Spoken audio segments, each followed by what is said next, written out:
From ancient times to Hollywood, the sword has represented power, justice, and the fight against evil. It's both magical and deadly.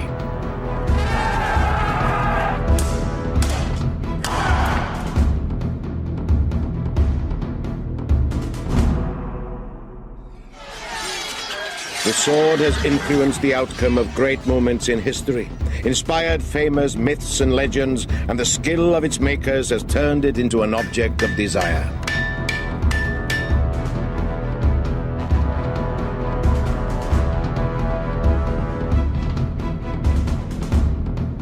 It's a perfect fusion of form and function, and it has the power to thrill and appall in equal measure. Today, there are many reminders of our sword-fighting past. A man buttons his coat left over right, leaving his right hand free to draw his sword. We shake hands to show we're not armed. A gentleman escorts a lady by the right arm because his sword hangs on his left. With a touch of a sword, a man is knighted. With a breaking of his own, he is disgraced. Whole armies were surrendered by the giving up of a single sword. And swords have been ritually sacrificed to the gods in order to invoke their protection. Compared to many wild animals, we're defenseless creatures. So from the earliest times, we've had to make weapons that cut and pierce in order to hunt, to eat, and for defense against enemies. The first weapons were made of flint, honed by flaking, using antler or bone to create a good cutting edge. The first known metal was gold, but it's always been precious and usually belonged to royalty. The first metal to be used for making tools and weapons was discovered 6,000 years ago. That was copper. This is the Great Orme copper mine in North Wales. It was one of the largest industrial centres of antiquity.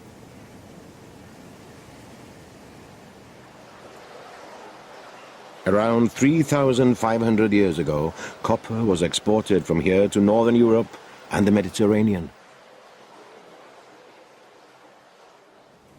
A copper sword was a top-of-the-range weapon, but it had its drawbacks. Copper is soft, but when it's mixed with tin, it becomes bronze. Bronze is 3 times stronger than copper and is more suitable for casting. This enabled swords of a similar quality to be produced in greater numbers.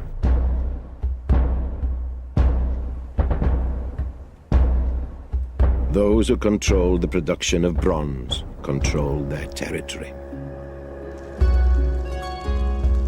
In Cornwall, Neil Burridge, an expert bronze caster, has set up a forge in a Celtic roundhouse.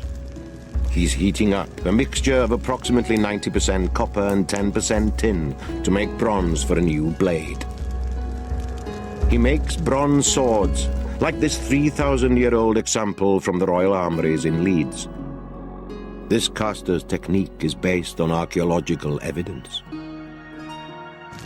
Like most sword makers, he judges the metal by eye, and the color of the molten bronze is crucial in deciding when it's ready to pour.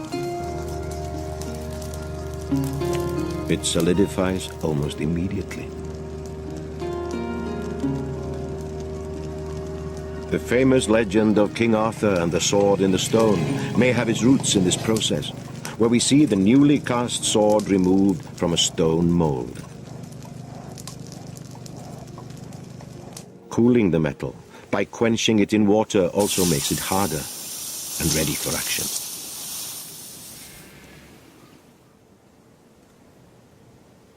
The sword, unlike the spear or arrow, is a close-range weapon. That's what makes it so special, so personal, and so terrible. In much of Northern Europe, the tribal system of fighting put great emphasis on individual bravery, but tactics and a coordinated approach to a battle was seldom adopted. But whatever system of fighting was used, there were still problems with swords. Bronze, though tougher than copper, could still deform in the intensity of a fight. It took hundreds of years for new materials, knowledge and skill to cross the continent. With the discovery and exploitation of iron in 1500 BC in Central Asia, warriors had a harder material with which to make their weapons. The sword was still evolving along with metallurgy.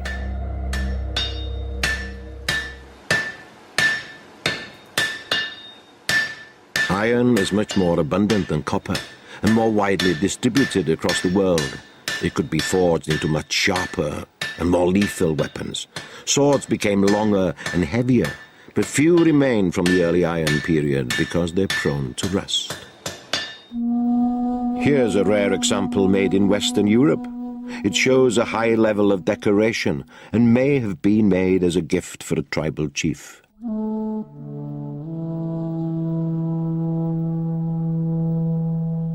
Sword makers were highly regarded. Smiths who made instruments meant to take life and who transformed raw material seemed to have power over nature. So if you manipulated the four elements of earth, air, fire and water, you were empowered by the gods to manipulate a fifth element, magic. A swordsmith often worked in a forge whose entrance was shaped in a spiral to keep the light out. The colors of orange, red and white would be read by the swordmaker like a special code. The blacksmith would work from these colors, and he would work so that nobody could see what he was doing because he would be blocking it out. The only person that would have these secrets would be his son or his apprentice, and they would be passed on and jealously guarded. Swords were thought to have spiritual powers beyond their earthly use, and even went on to the afterlife. They were often buried with their owners in special places. There are many examples of Celtic graves where the warriors are dug up with their blades folded so that they can't be used, but if in the other world they needed them, the warriors could always unbend them. The sword was bent so that a mere mortal couldn't use it. The Celts invoked the power of lake goddesses to assist them in battle by giving up their swords as sacrificial offerings. When the Romans invaded Britain in 43 AD, they didn't underestimate the influence of the spirit world on their enemy. Gladius! The strength and power of iron was exploited by the Romans more successfully than any other civilization.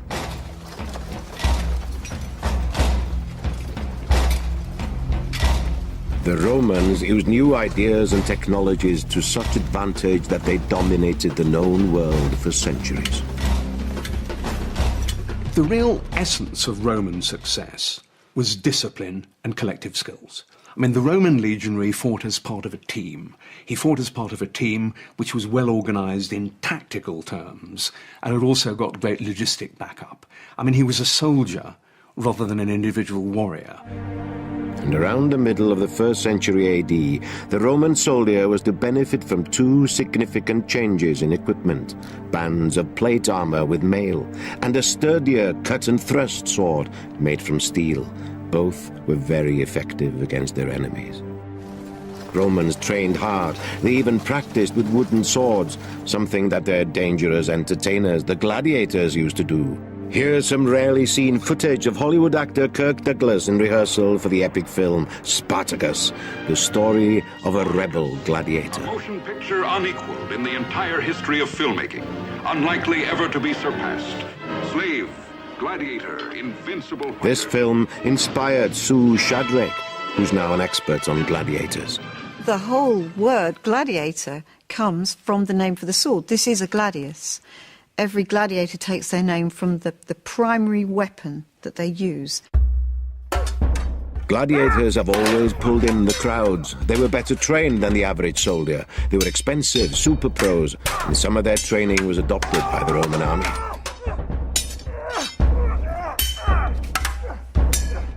There are even accounts of female fighters.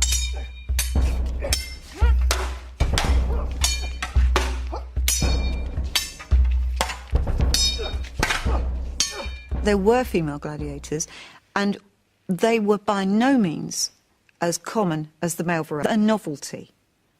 And I think that because it was so shocking, it was a difficult thing for people to take in.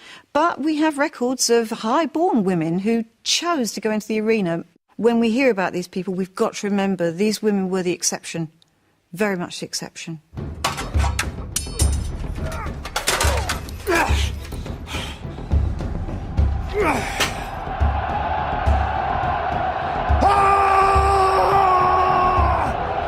In total, the Roman army had 30 legions of 5,000 men each. They also had as many auxiliary troops recruited from the subjects of the empire. With this, they conquered so many nations. So this was the thing that brought them their riches, their fame, their reputation, and it's always been the weapon that's defined Rome itself. When Emperor Claudius invaded Britain, he brought 40,000 troops with him, 15% of the entire army, and it took 20 difficult years to defeat the natives. The accounts of the terrifying fighting methods of the Celts were written up by the Roman scribe Tacitus. Each Briton behaved according to his character. Unarmed men were prepared to charge to certain death. Even the vanquished now and then recovered their fury and their courage. In their desperate plight, the enemy would show such bravery that when their front ranks had fallen, those immediately behind would stand on their bodies and continue to fight. This is Tacitus talking up the Celts to make the Romans look good. Despite the propaganda, there is no doubting the Celts' willingness to fight. But the Celts had to face the best sword in the business. The Romans adopted what really became the classic infantry short sword, double-edged, designed to be used by a partially armoured man fighting in rank and file.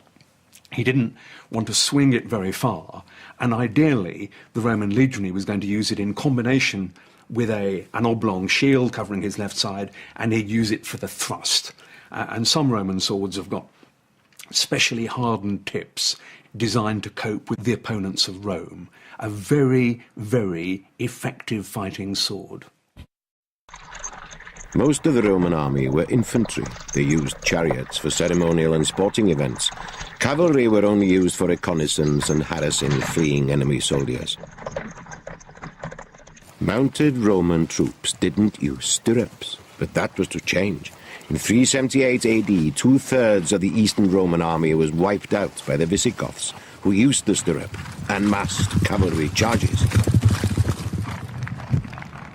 The introduction of the stirrup, which came in gradually from the east, made it easier for the very heavily armoured and equipped horseman to use his horse as a battle platform, with his feet thrust deeply into stirrups, riding with almost a straight leg and sitting in a great big chair-like saddle. There he was, secure in the saddle and able to use a variety of heavy swords and battle axes and war hammers, really comparatively securely. So from that point of view, the stirrup and the heavy sword went hand in hand. The Romans in Britain moved out to defend their territory in the east. Their western provinces then became vulnerable. Germanic and Scandinavian tribes invaded Britain. Jutes, Angles and Saxons settled amongst the newly Christianized British and overran most of the native population. These pagan invaders had to be resisted, and one of the greatest heroes of all time was created, Arthur, the once and future king, a figure that was part historical, part mythological. In the 12th century, Geoffrey of Monmouth took hold of the original Welsh myth and combined it with his own imagination to create a best-selling Latin text, The History of the Kings of Britain. The stories spread into the French-speaking world, making Arthur and his knights the stuff of the European imagination, even rivaling heroes like Charlemagne. The early Celtic themes, such as the story in which Arthur proves his rightful succession as king by drawing the sword from the stone, are woven into the continental stories.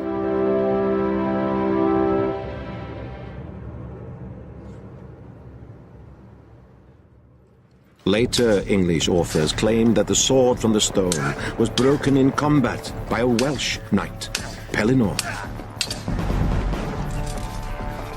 Arthur was saved from certain death by Merlin, who cast a spell on Pellinor.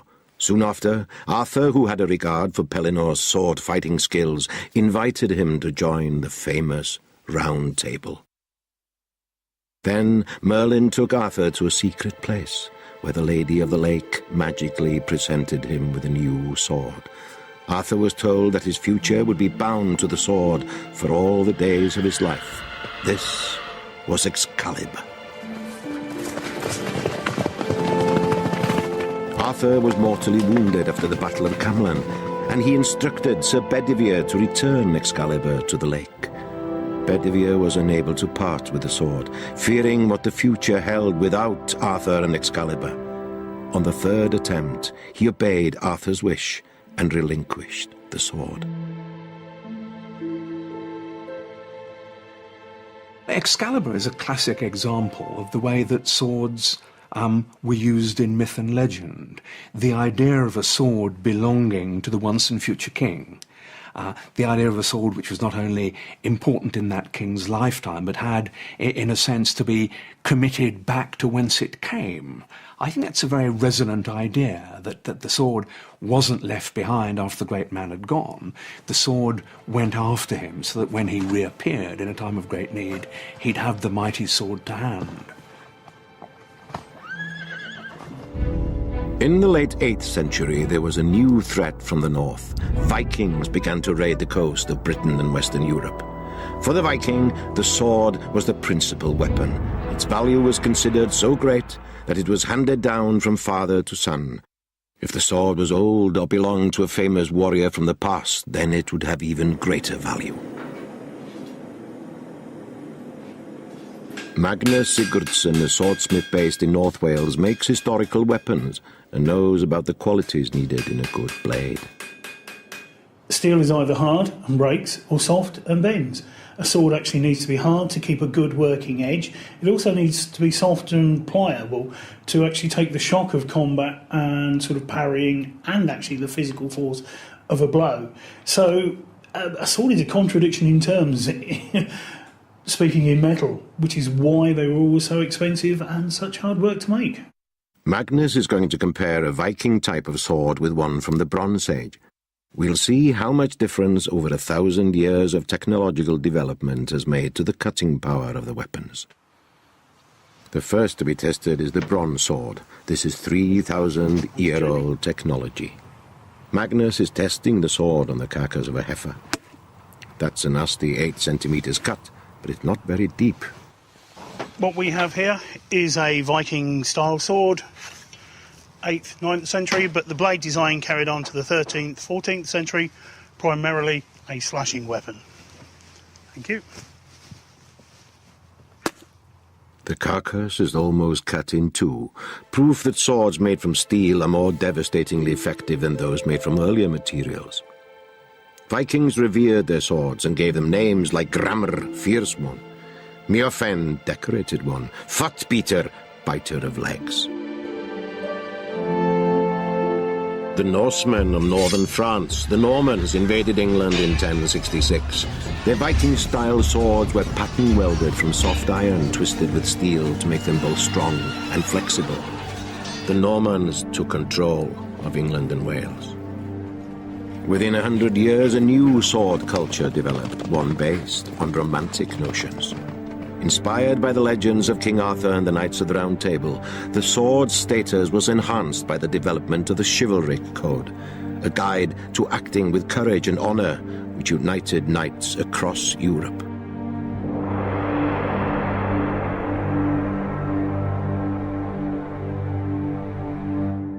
In the Middle Ages, the sword became particularly associated with the knight. Its Christian symbolism was also quite obvious, and the gesture of saluting by bringing the sword hilt to your lips, which is still done, really is a reflection of the age when the sword wasn't simply a knightly symbol, but reflected Christianity as well. The Crusades were seen as the pursuit of a pure ideal. They identified the knight as a virtuous champion. One was destined to fight in wars as a soldier of the church.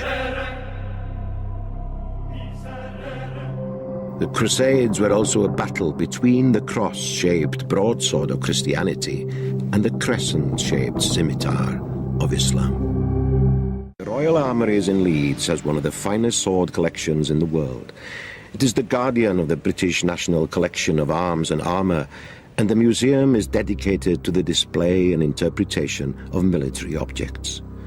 The Royal Armouries also celebrates innovative design, fine craftsmanship, and advances in technology.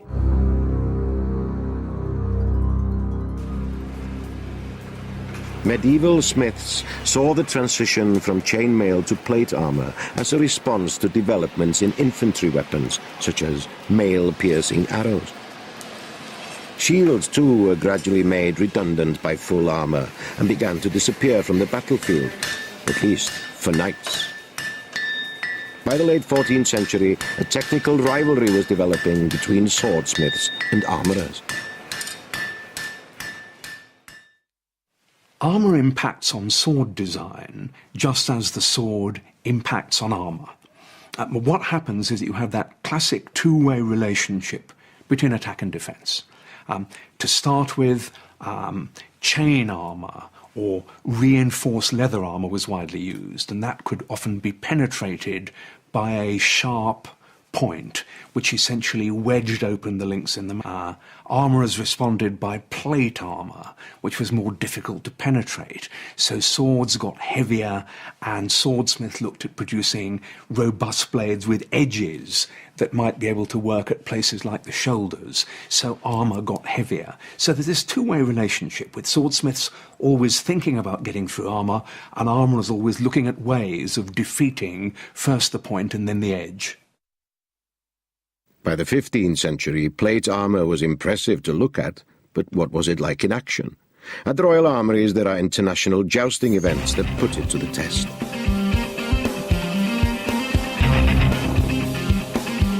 Tournaments began as contests between teams of knights. Though there were casualties, the idea was not to spill much blood. It was meant to provide additional training for a knight, but the stakes were high. Knights on the losing side were taken as prisoners and ransomed. Fortunes could be made in this way.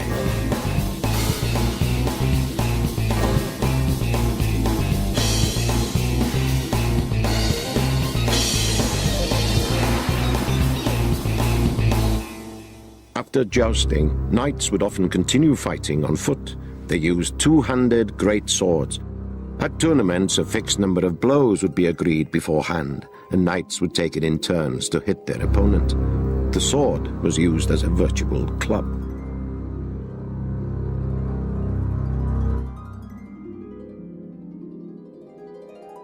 On the battlefield, the two-handed sword was used to smash through armour. It looked heavier than it was, but nevertheless, it required considerable skill in action.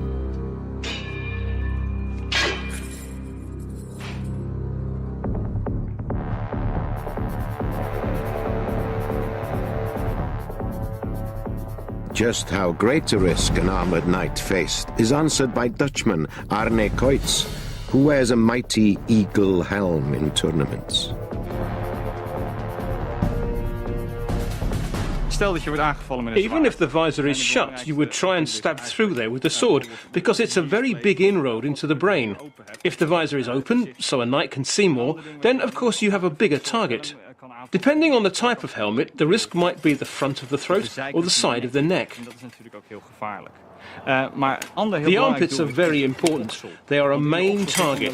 There's chainmail under there, but with a good thrust you can get through the mail and get into the lungs and the heart and other body parts. Ease of movement must be a problem. Plate armour does actually allow you a lot of movement. For example, you can raise your hands right up there. I can actually touch the far side of my head, and I can bring my arms right across. There are all sorts of moves you might use with a sword too. The waist is actually made so that I can make a lot of movement, like this. beweging houden. Dus ik kan bijvoorbeeld nog steeds... I can actually lunge with all this armour. The plates will fold and they'll concertina to allow me to do this. Ook de voeten. The sabatons on the feet, the knees, everything is articulated, even the top of the legs. Helemaal aan de bovenkant. This is to enable me to raise them because the movements involved are vital. Dus daardoor heb je eigenlijk alle bewegelijkheid die je nodig hebt om te kunnen vechten te voet. Face to face with the enemy was no picnic. What you then had was, in essence, bloody murder. You had two well-trained, heavily armoured men hacking at one another.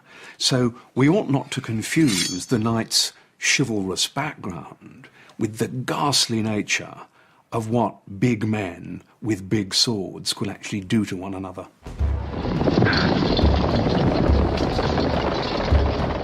Medieval warfare involved butchery on a large scale. The sword was the knight's main weapon, and it caused death from stabbing, bleeding, and infection too. Swords were rarely clean, and contaminated blades probably did as much damage as a sharp point.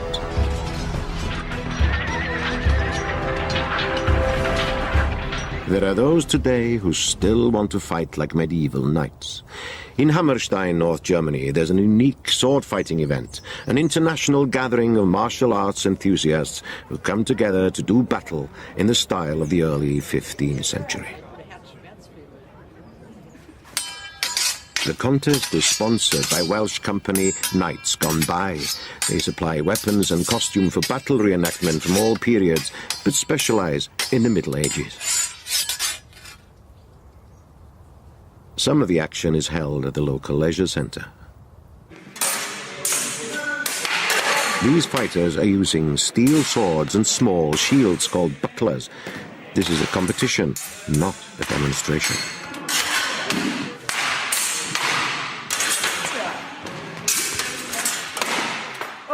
This is tough stuff, but there have to be some safeguards.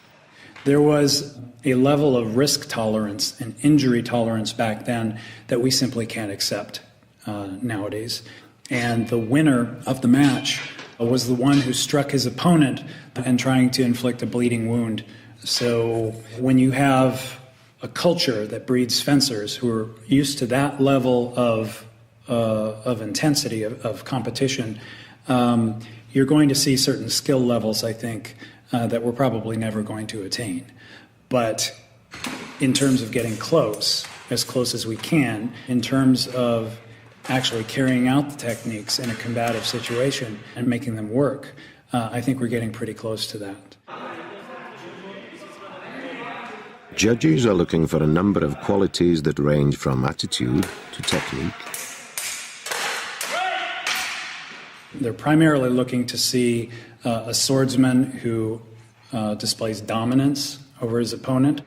They're looking for a swordsman who can step in and strike his opponent a clean blow and then escape untouched. There's an old saying from fencing, and that fencing is the art of touching without being touched. You are so focused on your opponent, watching every little move, planning out what you're going to do next, that there's no time for fear. It's a very delicate balance between being ready to go, ready to really snap into action, but have that under tight control until that exact moment when, bang, you step in and you strike your opponent. The event is partly based at Baron von Hammerstein's castle near Hanover, a Gothic and inspirational setting for the contest. The fighters don't have a lot of protection from blows, but then they're not exactly trying to kill each other. When he's not judging at Hammerstein, Alex Kiermeier is chasing villains in Munich. He's a cop, but he's been interested in swords a long time. I've been keen on sword fighting since childhood, at least from the age of 10 years old through to my teenage years. Der Schwertkampf begann mich eigentlich so vor 10 bis 15 Jahren zu interessieren. Es war vor allem durch verschiedene Filme. Really, we just took sticks and fought wildly with no technique. I think this is the same all over the world. Ziemlich planlos, wie ich zugeben muss. Und ja, ich denke, es ist das Gleiche überall auf der Welt. The competitors have an academic interest in swords. Ja, ich denke, das ist eines der wichtigsten The most important thing we do is to look at historical sources. We don't want just to attack each other in a brutal way. It feels good to use a sword correctly. For me, it's all about controlling my ego, controlling the opponent and the distance between us, and not to lose my overall game plan.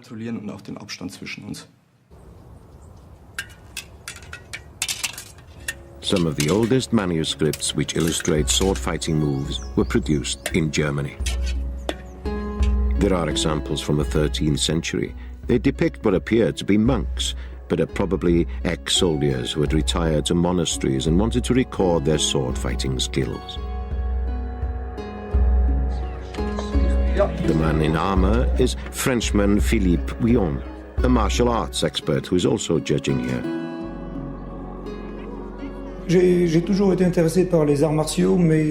I've always been interested in martial arts, but medieval manuscripts have only been available for the last 10 or 12 years on the internet and other digital sources. There are guides available in Italian and German, and I'm studying the medieval master, Sigmund Ringegg, who is from the longsword tradition. Medieval fencing is technically difficult. We can recreate it as closely as possible. But in an event like ours, emotions run high. The intense desire to compete sometimes gets in the way of correct sword fighting of the medieval period.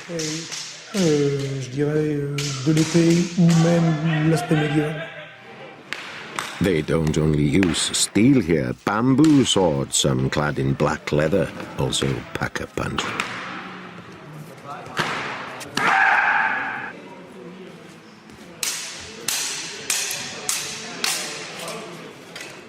Some of the women pack a punch too.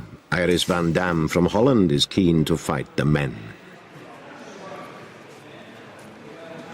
Het trekt mij aan omdat ik op de middelbare school moest ik een act. Sword fighting attracted me because in high school I had to choose performance art. Everybody did juggling and some even tried the monocycle. But I and a friend chose sword fighting. We found a place through the internet. We went along and met these guys. They had really long hair. They were big and scary, but they turned out to be really sweet. Een beetje bang, maar het bleken hele lieve mannen te zijn, heel aardig. Het is soms zwaar om tegen iemand te vechten die sterker is en misschien ook wel sneller. Sometimes it's difficult to fight someone who's stronger or got a better technique. But in training things are gentler and then it's not so dangerous. Het is niet gevaarlijk, het is gewoon rustig. Hier in het gevecht in de wedstrijd. Here in competition it's tougher, but I've got a good technique and sometimes I win, but sometimes I lose. I don't always have the strength to keep my guard up. En daardoor verlies ik af en toe. Maar het gaat best goed. Ik heb een goede gevecht gehad. Would she consider modern fencing? Ik ben in het begin in contact gekomen met... In the beginning, I thought about fencing, but the skills are so different. For me, fencing is a bit weird. There's too much jumping back and then forwards. Also, fencing is more about thrusting than hitting your opponent hard. Ik ben de plaats echt aan het slaan ben, dus dat is de reden. Whatever the protection, there's usually a way through, especially when the armour used isn't custom made. This competitor has just had his wrist cut open. The paramedic sorted him out in the end. In the finals, it was Israel versus Germany. The tall man in white is the Israeli. Alex Brainin from Israel took the longsword prize. I enjoy the fight. I enjoy the history too. It has a long legacy. And it's cool to have people just returning to their roots a little and not just doing katana and kenjutsu and Japanese things. We're European. We should do European things. The prize is a broadsword made and presented by Magnus Sigurdsson on behalf of the sponsors. Iron swords have always been desirable. This is an Italian sword called the Cinque Dea, so called because it's 5 fingers wide at the top of the blade. It's based on medieval types of swords that were used to lever open plate armour. In the 16th century, they were used by Italians for adornment, often hung in a scabbard, slung along the lower back and buttocks. The quality of the steel in this example is not the finest. Some of the best swords of all time were produced in the Far East. For over 1,000 years, one blade dominated the battlefields of Japan, the katana, used by samurai warriors. This is where the legendary katana is born. This furnace will burn for 3 days and nights. It is fed by iron reduced to a sand-like form. The iron is incredibly pure, and it forms a unique steel once it has combined with the carbon from the charcoal flakes. The raw steel is tamahagani. After an hour, the iron sand sinks to the bottom to the bed of fire. When we look at the bed of fire, we can see from the colour whether or not it has become tamahagani. The furnace man tends the flames day and night until the process is complete. The furnace is like a woman, and we can think of the iron and coal as food. We feed her, and she consumes it, so that she will produce good tamahagani. The carbon provides shock absorption to withstand huge punishment when fighting. And the samurai, the warrior and gentleman of Japan, was defined by the two swords that he wore. He wore a long sword called the katana and a short sword called a wakizashi. And almost no one else in Japanese society was allowed to wear a sword. And so the wearing of a pair of swords became a way of advertising that you were a samurai, that you were a man of a particular breeding, particular background. And the long sword, the katana, this gently curved, very simple blade, was more than simply one of the most effective fighting weapons ever designed. It was something that went to the very centre of the samurai ethos. It was, as it was put at the time, the soul of the samurai. After 3 days, the special tamahagani steel is drawn from the furnace.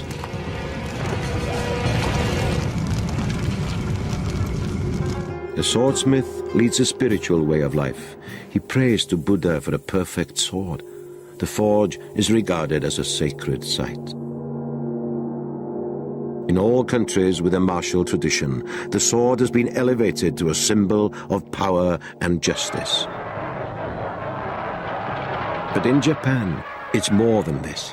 The samurai's spiritual development was achieved through the way of the sword. The tamahagani is covered in paper with the holy script. Then a light covering of clay and ash are added to limit the amount of air in the process. The hammering welds all the pieces into one and drives out impurities. The katana is now a block of steel, but then it is folded. A dozen folds creates over 5,000 layers of steel. In most cultures, the smith has an important role. I mean, he's the man who is putting into the sword more than simply practical qualities. He's imbuing it with something of himself. He will very often make the process of forging the sword quasi-religious. He'll sign it with pride, so much so that good swordsmiths often had their signatures counterfeited, almost like good artists might. In Japanese society, this takes a very extreme form, and the smith would abstain from drink and from sex and would almost become a monk for the period of forging the sword. And the sword would have in it all sorts of qualities. And it was said that a particularly famous Japanese swordsmith would always make swords that had a particular thirst for blood. He was a skilled smith, but his swords somehow were evil.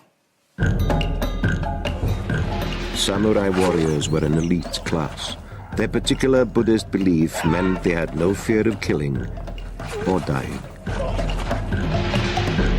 Raids on Korea and China gained riches for the warlords of medieval Japan. The katana sword brought wealth. It was a blade of distinction.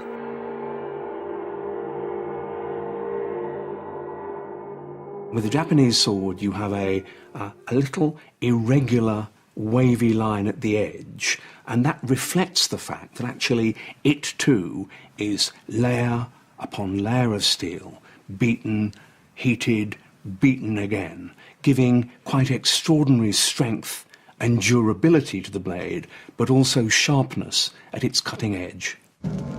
Katanas were made from two kinds of steel, hard on the outside but with a softer core to give toughness and flexibility.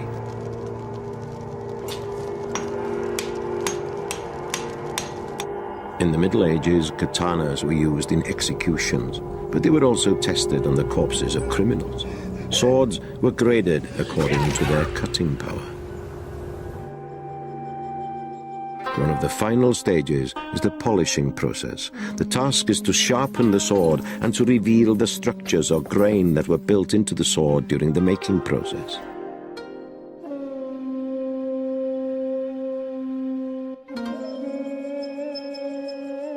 Eventually, the beauty of the metal shines through, and the hard and soft layers are revealed.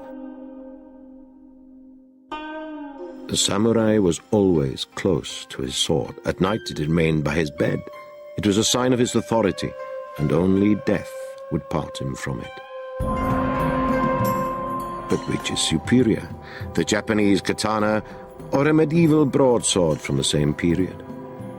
The katana is light and enables the swordsman to move and cut quickly. The broadsword is heavier, but just as sharp. By the time the katana has made 3 cuts, the broadsword will only cut once. This sword may be made today, but it embodies centuries of knowledge. While the samurai were at their most powerful, Europe was entering the age of enlightenment. In the West, the Renaissance of the 15th century brought about a new age of learning.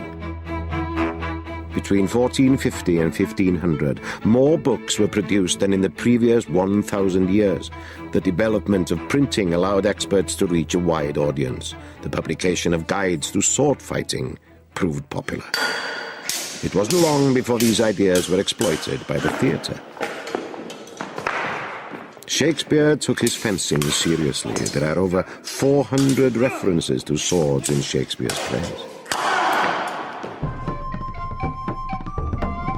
Stratford, the home of the Royal Shakespeare Company, regularly puts on the great bard's plays.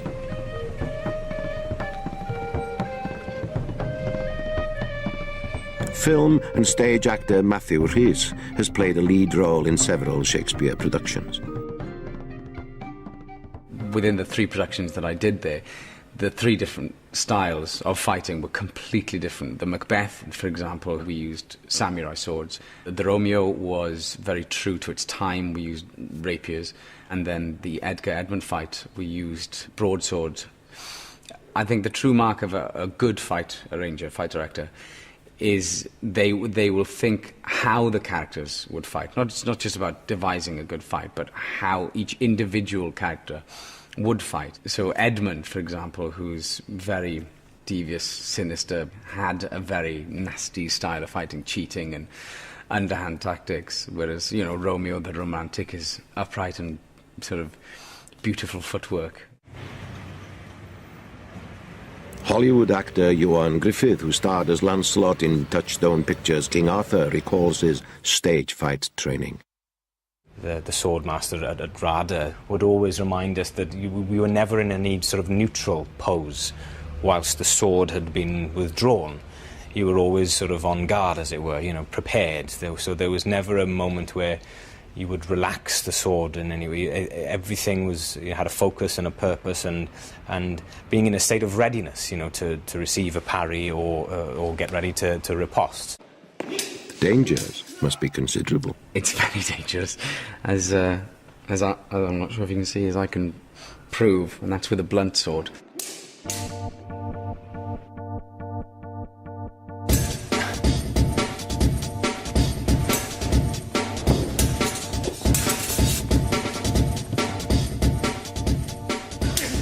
Actors in Shakespeare's time had to prove themselves to their audiences, who knew all about sword fighting. They would try to join in until swords were banned from the auditorium. Shakespeare enjoyed action as well as words, and so the Royal Shakespeare Company's creative workshops continue to design and restore the arms and armour essential to its production.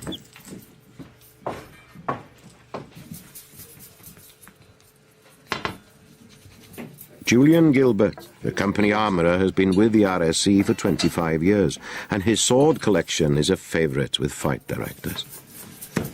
Weapons and props from this armoury are not only seen on stage, but in the cinema too. Feature films like Gladiator, Braveheart and Elizabeth have used the Royal Shakespeare Company armoury to equip its stars.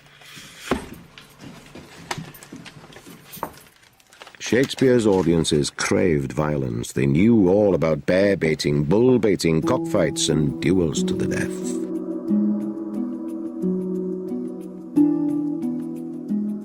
Actors, though, had to fence safely in order to do it nightly. Animal bladders would be filled with sheep's blood and squeezed to feign a wound. In his stores, Julian has many props to help tell a story. In the theatre, just like film, sound is important in conveying authenticity. The swords on stage have to sound like the real thing. Yes, these are from the type that Matthew Rhys would have used in a production of Romeo and Juliet and King Lear. And this is an interesting one because it's made from an aluminium alloy and it sounds absolutely beautiful when struck. It's a really nice ring. But unfortunately, you can't use the alloy sword against a steel sword. It has to be used against itself. Otherwise, the steel sword will literally cut straight through this alloy one. Shakespeare learned to fence in Blackfriars Theatre. He was taught by an Italian, Vincenzio Saviolo. At the time, the sword was still the weapon of choice in a fight.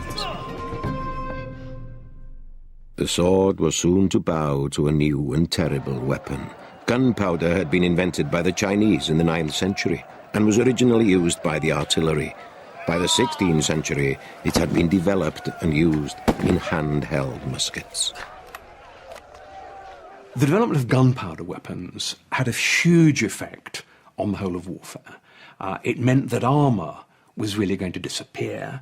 It meant that although hand-to-hand fighting would continue, and swords were going to be used even by infantry for a bit afterwards and by cavalry for quite a long time afterwards, actually most of the damage was going to be done by bullets.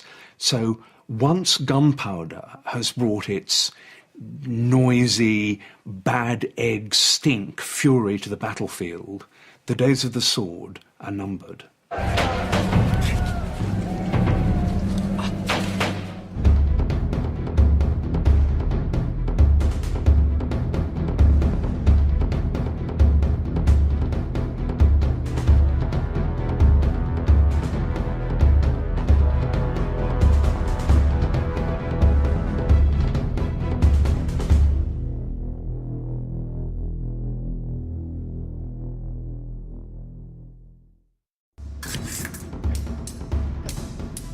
From ancient times to Hollywood, the sword has represented power, justice, and the fight against evil. It's both magical and deadly.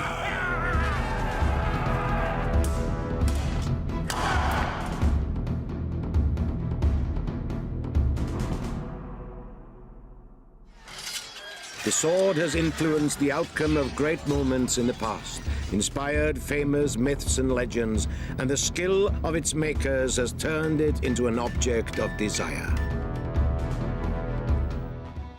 Books on the subject of warfare became available. These volumes by Italian writer Ridolfo Capoferro allowed gentlemen to study and collect items surrounding their interest in the sword. The sword was becoming an academic pursuit. These graphic images are quite shocking. They don't hold back on the effects of sword fighting, but they also show a new kind of sword. The rapier, designed for a lethal thrust. These new swords were fast, light, and well balanced. This was a new style of fighting, not just for soldiers, but for civilians too.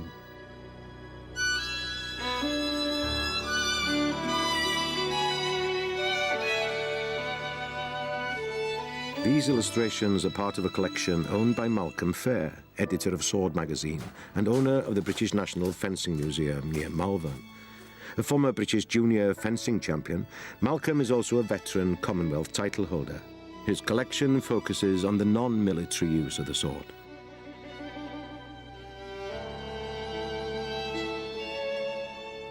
Civilians are first depicted in paintings in Spain wearing swords that quickly spread to Italy, and the Italian Renaissance and the artists available there led fencing masters to produce beautifully illustrated works, and those masters spread across Europe, teaching young men in all countries the principles of rapier fencing. This book by Dutchman Gerard Thibaut, published in 1628, illustrates and analyzes sword moves.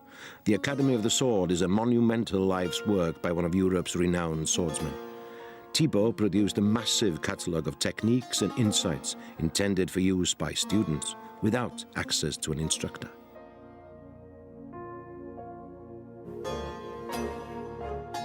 Thibaut himself was an enthusiast of the Spanish rapier. Its long, narrow blade produced the perfect straight line used to intercept an opponent's weapon.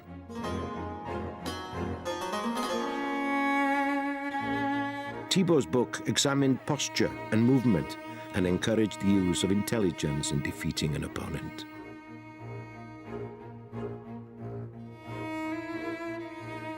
It was the essential accessory for the young man about town.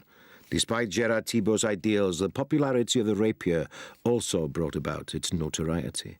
It became the weapon of first resort in settling disputes on the street.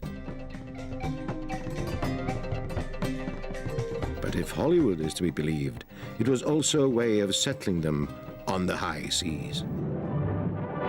Captain Henry Morgan was the inspiration for this Hollywood version of his life in 1935, starring Errol Flynn in the role of Captain Blood.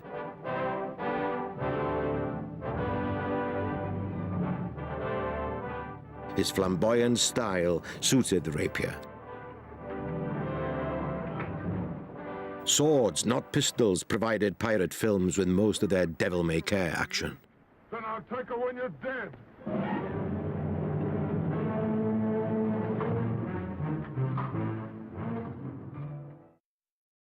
The real rapier had a lethal blade and developed a decorative guard that bordered on the ornamental.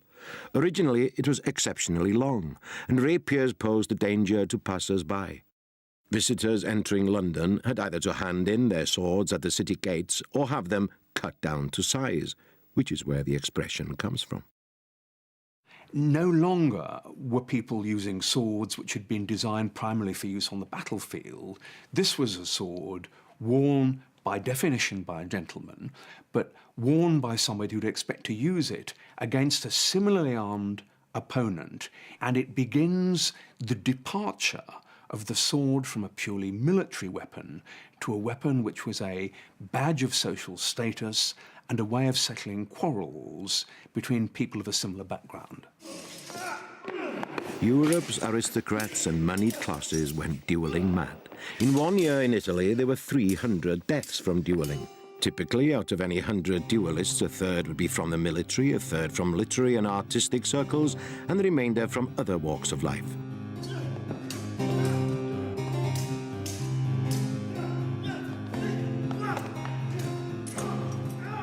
At the court of Louis XIV, fashions changed, and there was a need for a smaller court sword. This is the sort of sword that evolved with a hollow ground, triangular blade, a very sharp point, and it could be manipulated much more easily than a rapier, and consequently it was much more dangerous. Men fought at the slightest provocation at any time of the day or night, by moonlight or torchlight, in the street or behind closed doors. If you wanted to defend your honor, you needed to have some skill, especially if you had no military training. Swordmasters established themselves in salons and taught self-defense.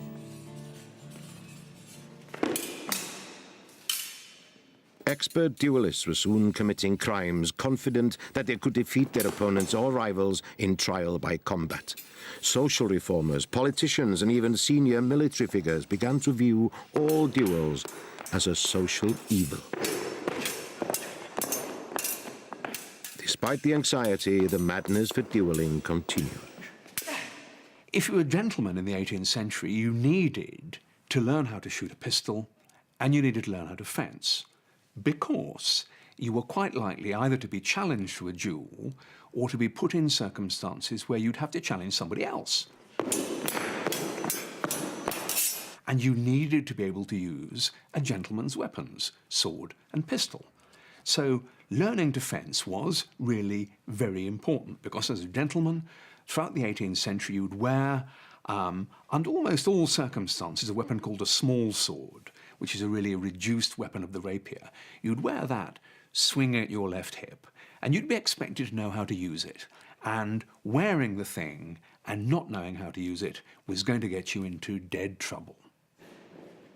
In the absence of adequate laws or a police force, the duel delivered a kind of rough justice that prevailed throughout the century. In military circles, there was a new sword on the block, the sabre. Developed for use by the cavalry, it was curved and based on designs from the East.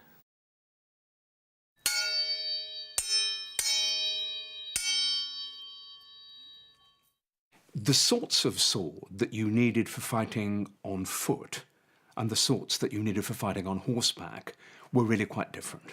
A man on horseback needs a sword which is going to give him reach. He'll want to reach out over the horse's neck on one side or on the other, and he might want to use it as one horseman against another, perhaps to stab with a straight arm, or he might want to use it against infantry who are running if he's pursuing them, to give a cut. But in both cases, he needs a weapon that's longer and probably heavier than would be used by a man on foot.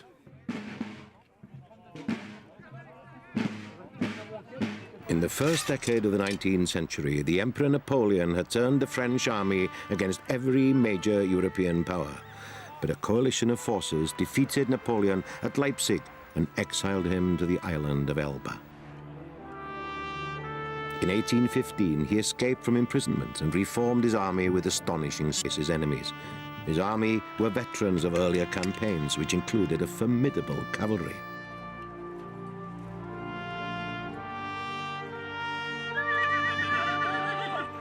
Napoleon was determined to defeat the Allies in what is now Belgium as a first step to rebuilding his empire.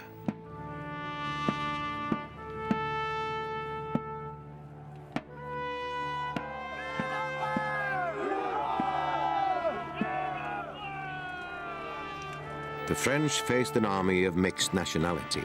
A British, Dutch and German army of 80,000 troops under the command of the Duke of Wellington were to oppose Napoleon at Waterloo.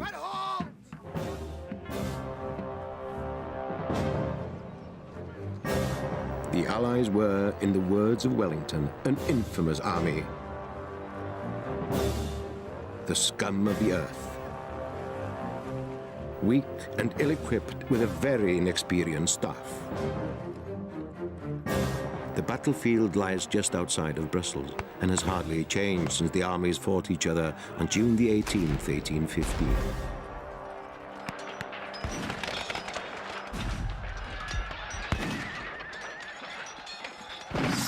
One of the first attacks was made by the French heavy cavalry. Surgeon and historian Mick Crumplin has made a study of sword injuries at Waterloo. I think the two basic types of injury that can be caused by a weapon are those caused by a sharp pointed end and that caused by the downward sweep and the slashing effect of a sabre such as this. But of course, if the slash comes to the neck in a horizontal way with the full kinetic energy through the blade of the slashing weapon, it'll decapitate in one go. Or if an artery is sliced in the neck or in a limb, as the limb is almost severed, that can cause fairly instantaneous death from bleeding.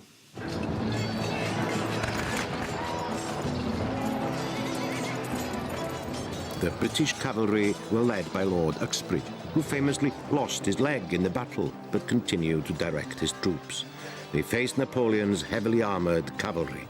A thrusting weapon such as this French cuirassier's sword, with its long blade, and if you reach down from a horse with this, you can reach down a long way towards your opponent, and should it pass through just muscle or skin, it's not going to do much harm.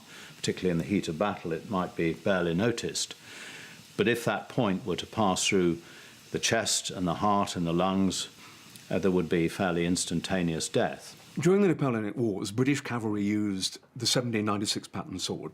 For light cavalry, it was curved and heavy, and it was a vicious sword. It was like a meat cleaver. It could lop off arms and ears and that sort of thing. It was very unpopular with the French. The French surgeons were complaining about the terrible slicing injuries caused by this particular sword, which was a very effective disabling weapon, and it produced the most horrific injuries. These paintings were made by the surgeon and artist Sir Charles Bell, who attended the wounded on the day of battle. The French cavalry sword, which tended to be straight, didn't inflict such dramatic wounds, but just a couple of inches of the point anywhere in the body was enough to kill, whereas the 1796 pattern light cavalry used by the British inflicted lots of terrible wounds, but killed people comparatively rarely. So one looked awful, the other did the business relatively simply.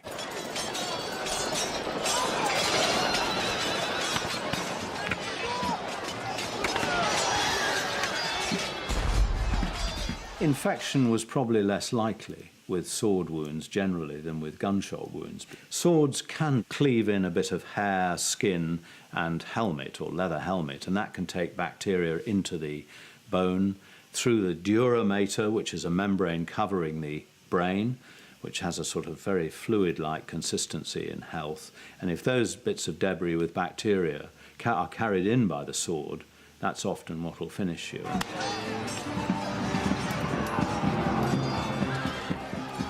There were many brave actions on the day. Sergeant Charles Ewart of the Scots Greys described how he took an eagle standard off the French. I had a hard contest for it. The enemy made a thrust at my groin. I parried it and cut him down through the head. After this, a foot soldier fired at me and charged me with his bayonet. I had the good luck to parry and cut him down through the head. Then a lancer came at me. I cut him through the chin, upwards, through the teeth. Thus ended the contest.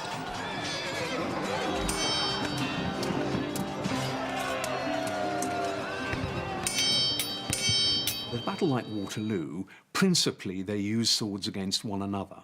And what you would get then, sort of slightly oddly in the middle of a 19th century smoky battlefield, would be cavalrymen going at it, hammer and tongs, and one eyewitness said that it sounded like 1,000 coppersmiths at work, the sound of sword on sword and sword on metal breastplate. The French attacked in large formations when they assumed the British lines had broken, only to find stiff resistance that decimated their cavalry. In the end, Napoleon's fate was sealed when the Prussian army relieved the beleaguered British troops on the evening of June the 18th. Over 40,000 soldiers lay dead or wounded on the field after 10 hours of fighting. Thousands of bodies were stripped by looters during the night.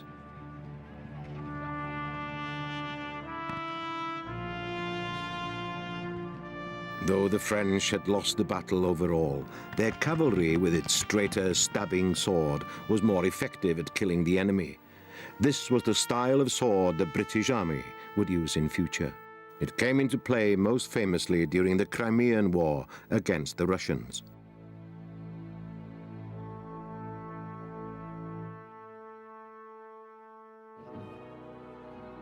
Outside military circles, things were changing fast.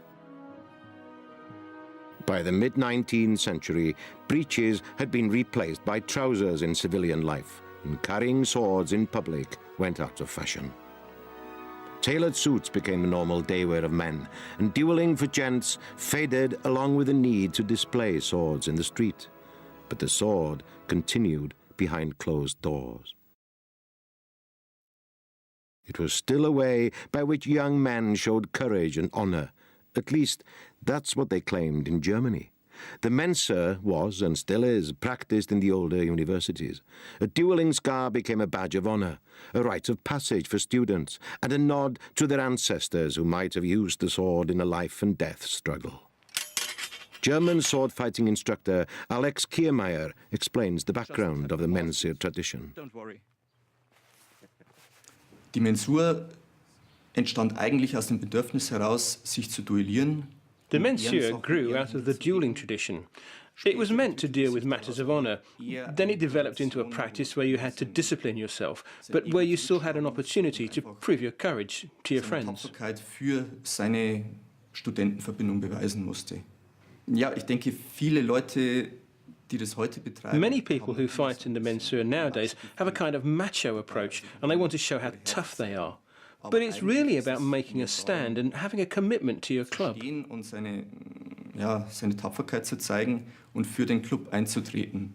Ich denke, viele Leute in Germany today, many people have negative feelings about the Mensur. Many people think that the Mensur and its followers are associated with extreme right-wing politics. But that isn't necessarily the case. Was nicht unbedingt der Fall ist. If you participate in Mensur, you need the Schlager.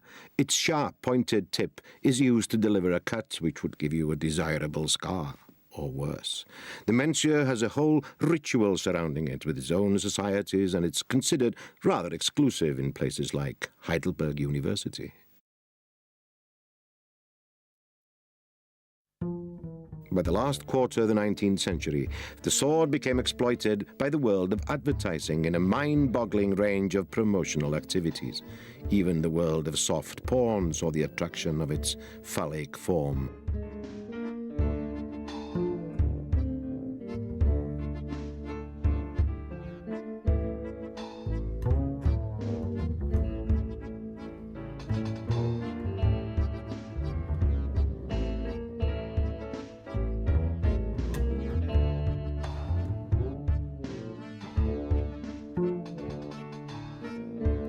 This American ad for a farmer's bank must have been the Pirelli calendar of its time.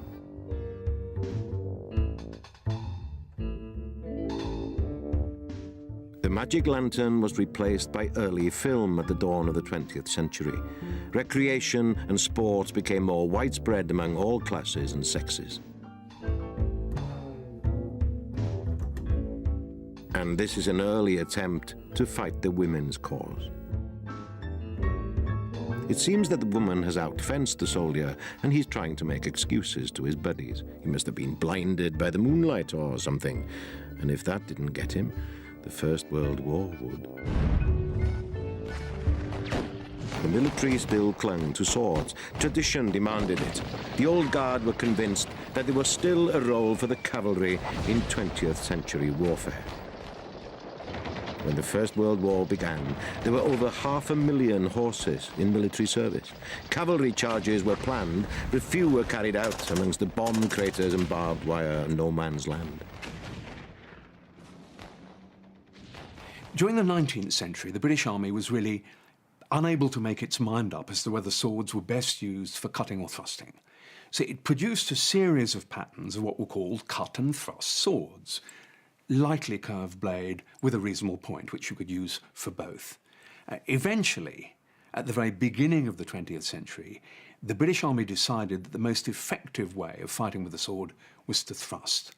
And so it produced its last ever cavalry sword, the 1908 pattern, which was arguably the perfect sword. It had a big bowl guard, a pistol grip so that you'd line it up naturally, and a straight, slim blade, perfect for thrusting. The perfect weapon produced at exactly the moment that cavalry was leaving the battlefield forever. After 4 years of fighting and 20 million deaths, Europe was traumatized. By 1918, the world was ready for a good dose of escapism. While tanks and machine guns made the old ways of warfare obsolete, swordsmen continued to flail away at villains. These were the new swashbuckling heroes of 1,000 exciting films, like this silent movie. It's based on the Three Musketeers.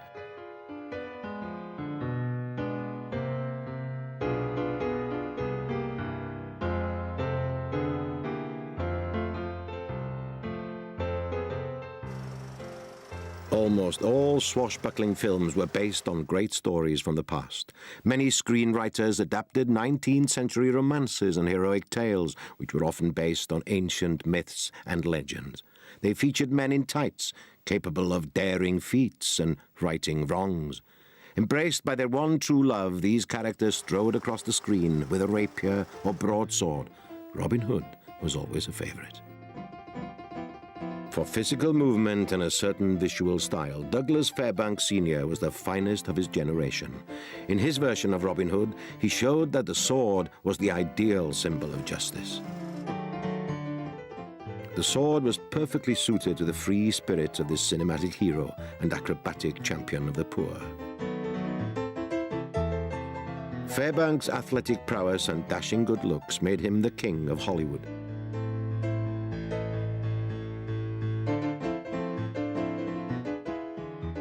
This version of Robin Hood was made in 1922.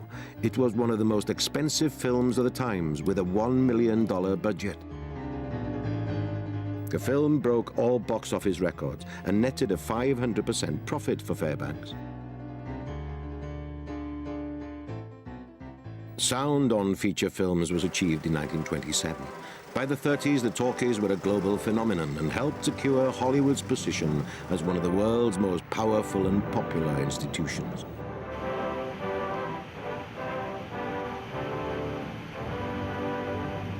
With the coming of color, older stories were remade. Robin Hood was ripe for a makeover, this time with Errol Flynn in 1938.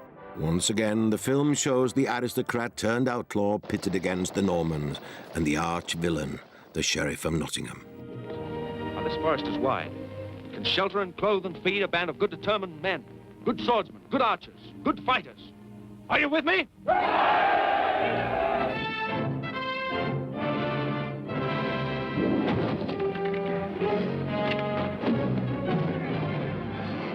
The sword fights in this film are amongst the best from Hollywood, and they symbolize the struggle against dark forces. The sword symbolically represents the gentlemanly status of the person who bears it. It has often religious overtones. That's not simply in Christianity, but in other religions as well. And it also often represents justice against evil. Not for nothing does the figure of justice with the scales in one hand have a sword in the other. So in a sense, this classic, simple, cross-hilted sword represents, amongst other things, pure, double-edged justice. World War II has often been called a just war. The Americans produced a number of propaganda-led racist films against the Japanese, but the Japanese did execute prisoners by beheading. Some of their victims were of European descent, but the Japanese treated their Chinese and Korean neighbors as if they were subhuman. Thousands of these Asians were executed by the sword with the blessing of Emperor Hirohito and his generals. In Europe, there was conflict too. The Germans used swords and daggers for ceremonial purposes. Many of these were based on imperial Roman styles. The Nazis were always looking for stories or symbols which linked them to, as they saw it, a glorious past. Many of the daggers were made in the town of Solingen, famous in medieval times for the finest broadswords. In 1945, Hitler was defeated. As the Second World War ended and society stabilized, new theatrical productions were made for radio and cinema. These were mimicked by children at play and reflected the actions of their heroes. In the movies, the sword was a central prop in many epic films, including Alexander the Great, starring Richard Burton. The film was made in 1956. Alexander, conqueror of conquerors, whose ambition knew no bounds. It's the story of how Alexander united the Greeks against the Persian Empire, and how he went on to conquer all before him with sword in hand.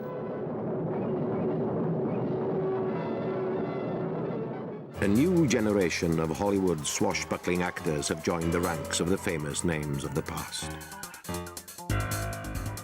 Ioan Gruffudd, star of Horatio Hornblower, and the Fantastic Four, has also played one of the great mythic heroes of the past. My latest part playing a character that needed a sword was Lancelot in King Arthur. And there I got to brandish two swords on the back of the horse, which made for a very sort of sexy unsheathing of those swords. They were sort of on a leather satchel on my back, and when you unsheathed them there was sort of a sexy moment and a very sort of defining moment for the character. Well, it looks incredibly real when you see it on film. So when we are actually working together, because it is work, it's not sort of pretending, we are, going for direct hits that we've choreographed very carefully. You'd start very slowly and deliberately. I go here, you go there, this happens, and until it starts to instill itself in your muscles and in your muscle memory. Matthew Rhys is another Hollywood actor who knows about the risks of stage fighting from playing several leading Shakespearean roles. Part of the excitement or the adrenaline for me is knowing that if something does go wrong, a large element of yourself is responsible for getting yourself out of it, either defending or parrying or making sure you don't get hurt. One can cheat the idea that I am actually trying to cut your head off with an intention rather than actually physically going for somebody's head. The culture these days is gun associated, and as my fighting teacher always said, that anyone can pull a trigger, but the sword itself is an extension of you. It's basically an extension of your arm. Therefore, it's really only your skill that, in its purest form, that differentiates life and death. It's down to you. One of the biggest films that shows life and death struggles was produced in 1960. Many of the sword-fighting scenes directed by Stanley Kubrick were cut from the final release print because at the time they were thought too gory for the audience. Starring Kirk Douglas as Spartacus, slave, gladiator, invincible fighter. The film won 4 Oscars at that year's Academy Awards ceremony. A fitting tribute, as the Oscar statuette actually holds a historic sword in his hands.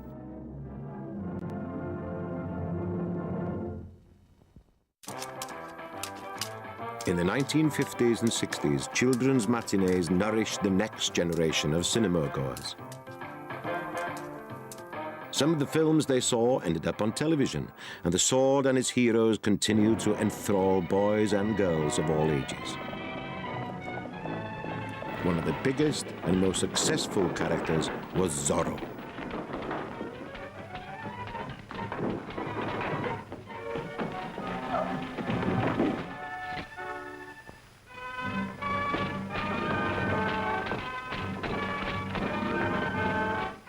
The story of Zorro is set in old Spanish California, where the hero fights for the ordinary people against a tyrannical governor.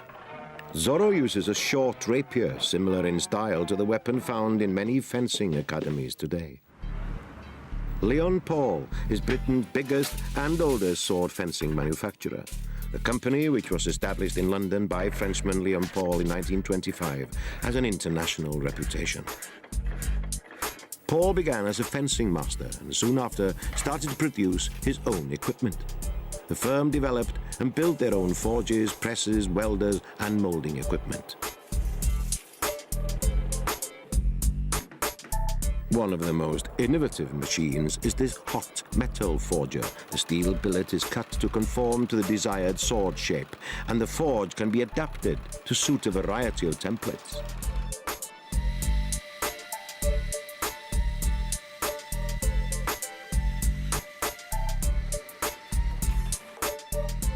The grandson of the founder is Barry Paul, the current chief executive of the company. He's a former British foil champion and Olympic fencer and understands the virtues of keeping everything in-house.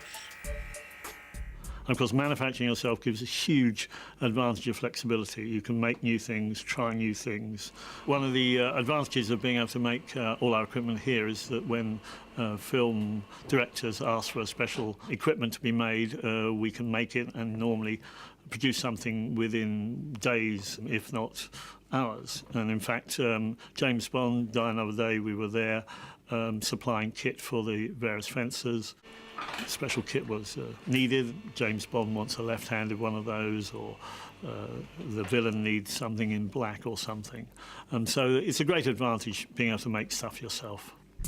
The founder, Leon Paul, was in demand as a stage fight director. He taught film actors after the Second World War, since when his grandsons have followed in his footsteps. Costume, essential to the sport, is also made here.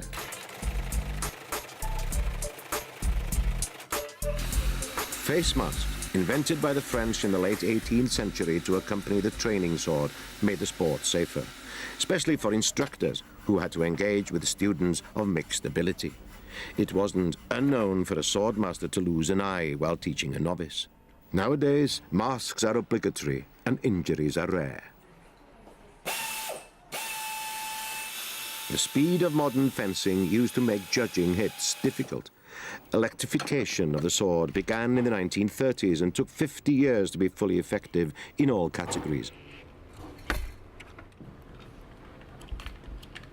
A cable is attached to a telescopic tip and illuminates a light when a hit is made.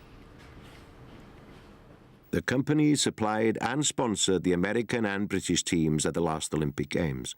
Since the modern games were introduced in 1896, fencing has been one of the few sports to be included at every event since that date. Traditionally, the sport has been dominated by the Europeans.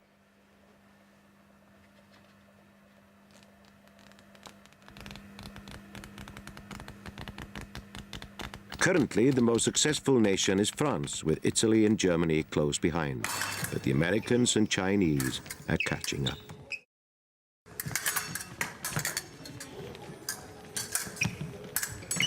Fencing clubs provide training in various types of sword. The épée has a three-sided blade. It's a descendant of the dueling sword and is used in thrusting. Its target area is the whole body.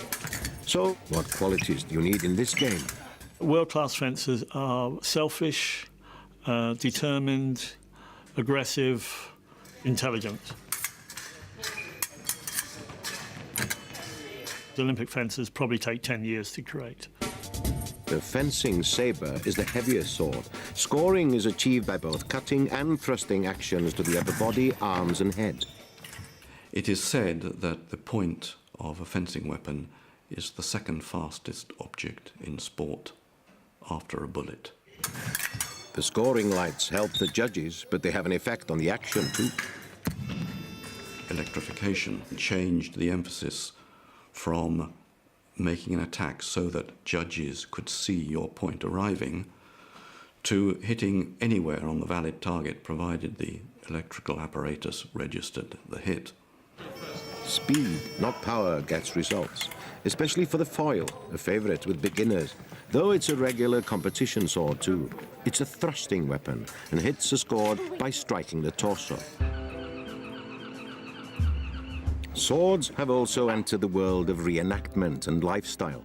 The Knights Gone By store in North Wales sells replica swords from all periods for use by collectors and those who enjoy what's called living history. People of all ages who use weapons and costumes to transform themselves into knights or pirates or Romans. Here the sword appeals to historians and fantasy enthusiasts alike.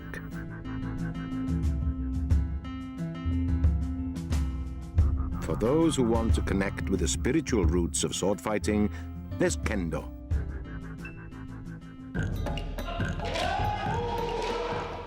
This is Akai Ryu, Red Dragon Club in South Wales. Kendo means the way of the sword. It's a comparatively modern Japanese martial art and aims to mold the mind and body and to cultivate a vigorous spirit.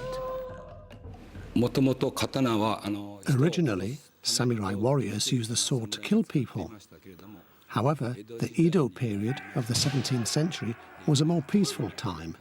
It was then that the practice of kendo was developed. The idea was not to kill people, but to educate them.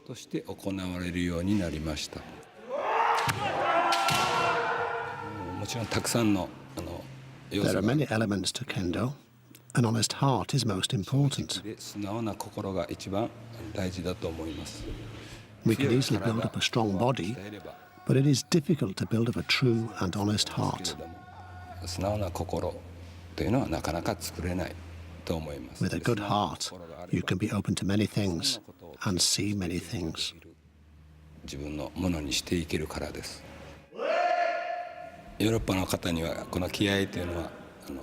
To some Europeans, spiritual matters can feel out of reach. In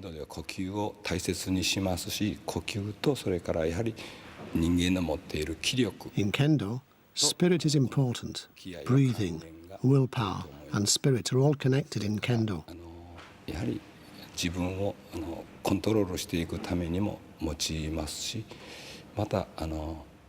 We use these things to discipline ourselves, and we try to raise the quality of kendo for ourselves and our opponents. The inspiration for this activity is the samurai warrior. So how is the katana blade regarded by kendo experts? Originally, the katana sword was a symbol with a godlike status. It was not just a cutting weapon. The katana is still a noble and holy sword. Kendo is shout to express their fighting spirit when striking, something which is rooted in Japanese martial culture. But for some, the sword can have a very different interpretation. The ceremonies and rituals which form part of the Royal National Eisteddfod of Wales are a rich mixture of tradition and imagination created by Iolo Morgannwg, the founder of the ancient Druidic Order of Britain. The sword in these ceremonies is a potent symbol of peace. The sheath of the great ceremonial sword is inscribed with words that emphasize its peaceful purpose. Its hilt is decorated with a dragon of Wales and a natural crystal to represent mysticism. At the climax of the ceremony in which a poet is honoured, the great sword is raised, and in response to the question, "Is there peace?" the audience shout, "Peace." The sword ritual was a part of Iolo's godsedd from the beginning in 1792. But it wasn't a sword in the sense of a weapon, but a sword that symbolized the fact that the poets of the godsedd circle were a peaceful fellowship.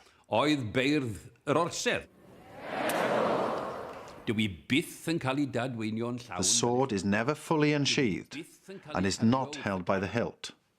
This is not a sword meant for killing people.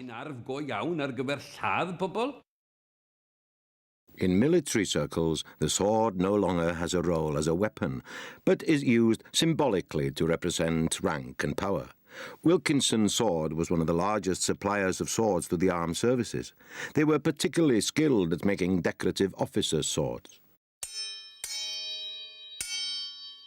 Officers got their uniforms from their regimental military tailor, and they offered the young gentleman the sword, and they were known to be, not of the highest quality.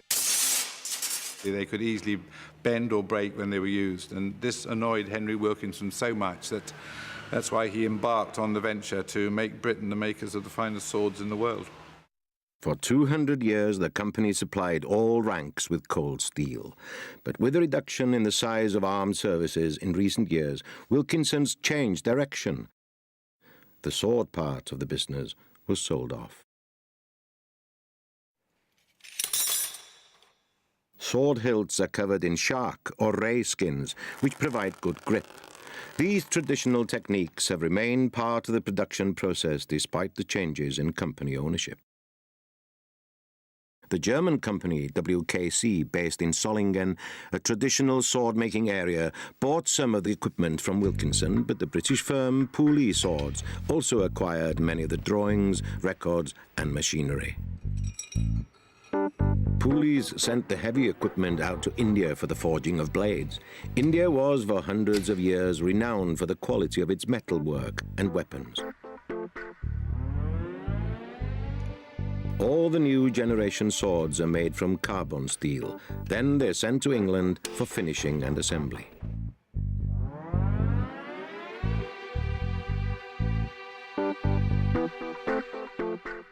The British Armed Services, as well as overseas defence forces, still place orders for new swords. But Pooley's also provide an important restoration and repair service.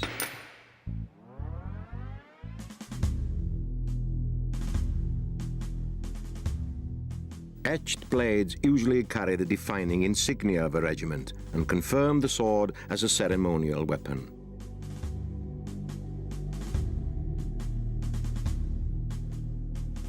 Pooley supplies swords to the Royal Military Academy, Sandhurst, where the leadership qualities demanded of an officer are taught to cadets. Swords are the main feature of the Sovereign's parade, where these young men are finally commissioned into the army. The overseas sword is awarded to the best foreign cadet, and the Sword of Honour is awarded to the most outstanding cadet of his intake. History is a source of pride to armies, and swords provide some continuity with the past, but there are also swords for kings and queens. This sword was made to commemorate the coronation of the British Queen, Elizabeth II, in 1953. The sword is in the style of an épée, decorated with precious stones.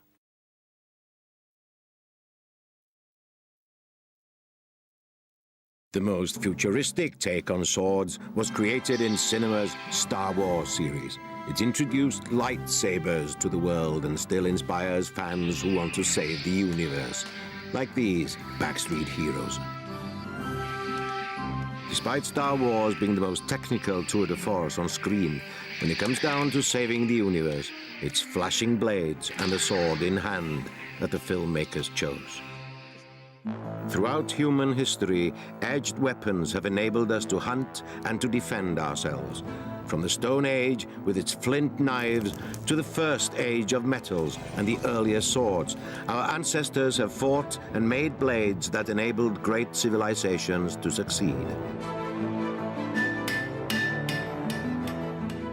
The seeds of that success have also produced the dark side of human activity. But where there are villains, there are heroes. Ancient myths and legends have sent us sword-wielding saviors to protect us from evil.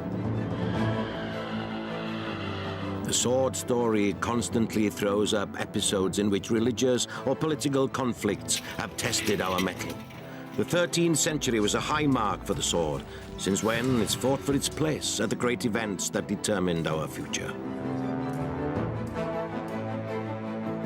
Civil wars and revolutions have seen its bloody contribution, but it's also been exploited by artists and writers and been turned into a sport fit for kings and emperors. Horses gave swords a place on the battlefield, but with the coming of the 20th century and military mechanization, swords had to find an alternative role. Adventure stories and popular cinema provided it, and inspired new generations of young blades to test their courage. The sword has symbolized the fight against evil, so it's no wonder that most societies have celebrated the perfect sword.